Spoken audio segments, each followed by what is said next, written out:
போலி கல்விச் சான்றிதழ் வழங்கப்படும் மோசடியை ஒடுக்குவதற்கு நடப்பிலுள்ள 1996ஆம் ஆண்டு தனியார் உயர்கல்விக் கழக சட்டம் 555 திருத்தம் செய்யப்பட வேண்டிய அவசியம் இல்லை என்று உயர்கல்வி அமைச்சர் டத்தோஸ்ரீ ஜம்ரி அப்துல் காடிர் நேற்று தெரிவித்தார்.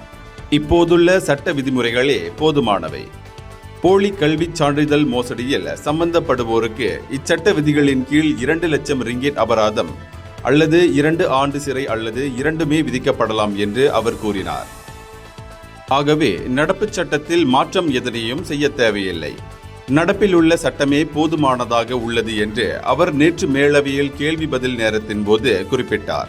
போலி கல்விச் சான்றிதழ் பிரச்சனையை ஒடுக்குவதற்கு இன்னும் கடுமையான நடவடிக்கை எடுப்பதற்கு நடப்பில் உள்ள 1996ஆம் ஆண்டு தனியார் உயர்கல்விக் கழக சட்டத்தில் திருத்தம் செய்யப்படுமா என செனட்டர் டாக்டர் R.A. லிங்கேஸ்வரன் எழுப்பிய துணை கேள்விக்கு அவர் இவ்வாறு பதிலளித்தார். அரசு உயர் அதிகாரிகள், நாடாளுமன்ற உறுப்பினர்கள், செனட்டர்கள், அமைச்சர்கள் யாரும் போலி கல்விச் சான்றிதழை பயன்படுத்தாமல் இருப்பதை உறுதி செய்ய வெளிப்படையான ஆய்வு நடத்தப்பட வேண்டும் என லிங்கேஸ்வரன் முன்வைத்த பரிந்துரையை அமைச்சர் ஜம்ரி ஆமோதித்தார். இந்தியர்களின் இதய குரல் மக்களோசை.